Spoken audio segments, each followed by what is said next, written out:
Приветствую всех на моем канале о плетении, вязании и просто о жизни. Недавно я показывала видео, как я плела вот такую вот корзину, лукошко. Как я плету шкатулочку, я тоже показывала, а также как я делаю такие цветочки. Но речь не об этом. В сегодняшнем видео я хотела рассказать и показать, скажем так, финальное покрытие плетеного изделия от быстрого стирания. Самое, скажем так, ахиллесовая пята или тонкое место, где рвется, это, естественно же, донышко корзины, если это корзина в любом виде, или если это шкатулка или корзина с крышкой, то это вот эти места, куда одевается сама крышка. От частого использования, даже вот, допустим, под шкатулочкой, когда туда-сюда одеваешь, эти места стираются, и то есть изделие получается некрасивое, обшарпанное, другими словами. И я знаю люди, которые не любят таких вещей, когда уже неопрятный вид, и они просто выбрасывают. Мне, например, жалко мою работу, поэтому я стараюсь свои изделия как можно сильнее покрыть лаком. Ну, скажем так, сильнее не то слово, а побольше, вот несколько слоев. Если, допустим, саму корзину я покрываю 3 раза лаком, то донышко я раньше покрывала 5 раз. Это речь идет о простом лаке, который везде повсеместно продается во всех строительных магазинах. Потом я перепробовала массу лаков. И потом пришла, я уже показывала, пришла к одному лаку, который стал моим любимым. Лак Мастер Гуд, биолазурь, лак лессирующий, деревозащитный. 5 в одном, защита от атмосферных осадков. Это первое, что меня прям вот купило, так сказать. Ну, от ОФ излучения, это в том случае, если мы покрываем, если покрасили корзину в белый цвет, и она со временем желтеет, это вот именно воздействие ультрафиолетового излучения. Поэтому такой лак рекомендуется для покрытия белых изделий. Ну, защита от грибов плесени тоже немаловажно. Защита от насекомых, а также подчеркивает текстуру. Ну, это такое. Лак такой предлагает производитель в разных цветах. Груша, сосна, бук, венге, белый, бесцветный. Кстати, вот белый по белому надо взять попробовать. Но, честно говоря, я не пробовала. Но идея очень хорошая. Таким лаком я перешла исключительно на этот лак. Мне очень нравится вот именно то, что защита от атмосферных осадков. Я понимаю, что это создается дополнительная как бы пленочка, которая не даст нашему изделию промокнуть, если можно так сказать. То есть, если мы плетем вот такую корзину грибную, допустим, лукошко та же, или для фруктов, или для овощей, у всех же разное применение, то защита дополнительная.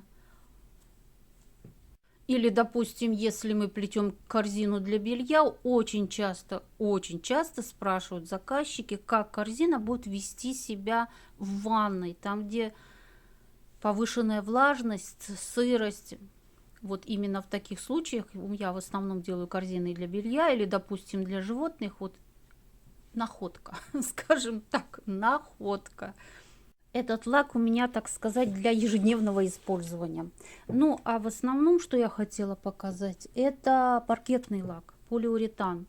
Но паркетный лак бывает не только полиуретановый, еще какой-то он, не скажу, не помню. В данном случае я купила вот такой. Он дорогой, но есть и попроще, есть и подешевле. Есть и объемом меньше, поэтому, как бы сказать, я рекомендую, возьмите небольшую баночку, допустим, на пол-литра, или там грамм 250, по-моему, я даже видела. Попробуйте, если понравится, почему нет. Мне чем нравится этот лак и чем он меня устраивает, этот лак создает дополнительную пленку. Я долго искала, я много читала, и также я консультировалась в магазинах с консультантами. Мне попалась очень толковая женщина. Мы с ней обсудили там все лаки. Это был консультант. Ну, также в интернете массу прочитала.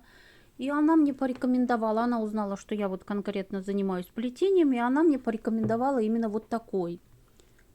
Он не впитывает влагу, легко моется, стойкий к частому мытью. Это уже говорит о том, что лак качественный и хороший. У него очень интересная структура. Сейчас я покажу.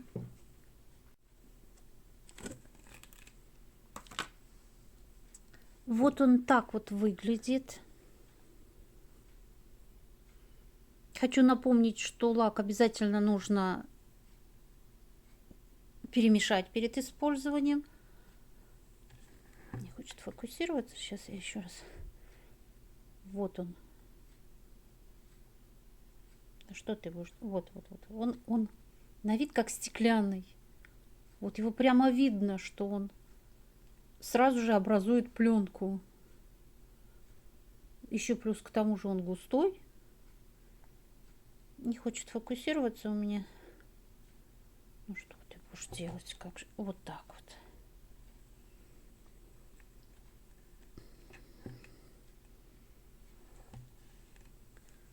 Вот так вот.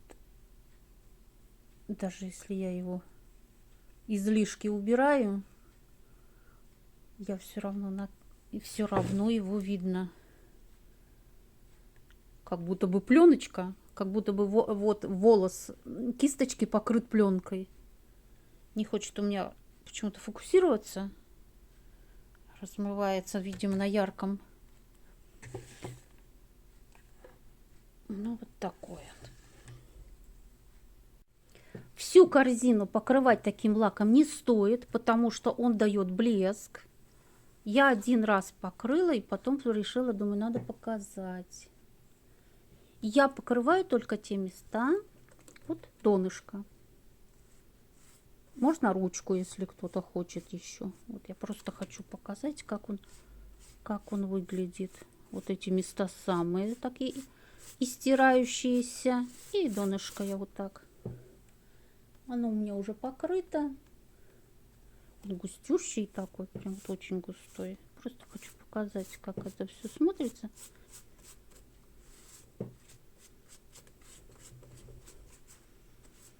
И все, я дам высохнуть. Вот сейчас я второй раз уже покрыла, поэтому больше я покрывать его не буду. Оно высохнет, будет пленочка.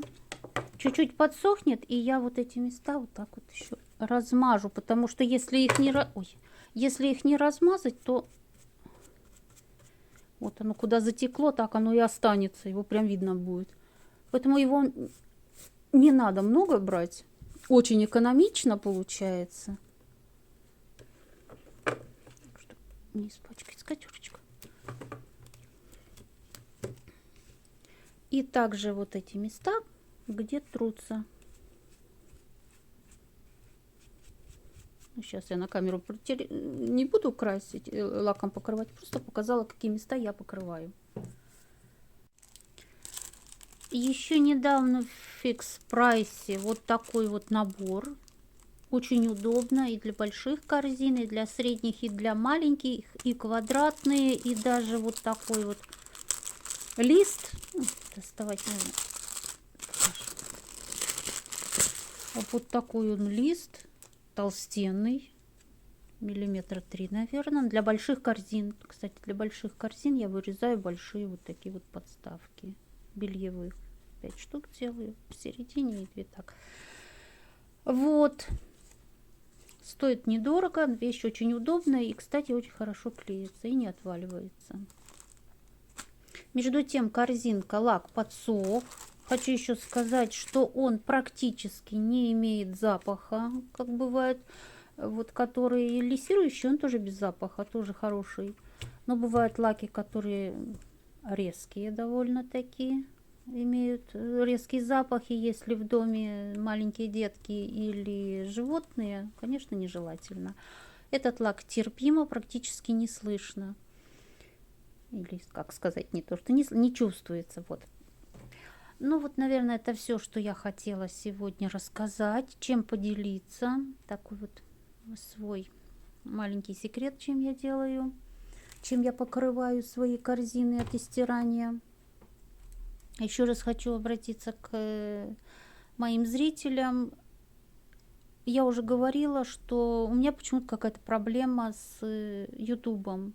Теперь я почему-то не вижу иконки, ну, аватарки. Тормозит, вообще не загружаются. И вообще, я очень надеюсь, что скоро все исправится, все вернется, как и было. Поэтому я в первую очередь буду загружать сначала на Яндекс.Дзен.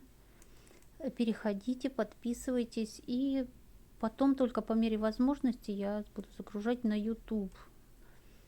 Ну, пока вот так. Очень надеюсь, что все исправится, что наконец-то там все разберутся, станет все на свои места.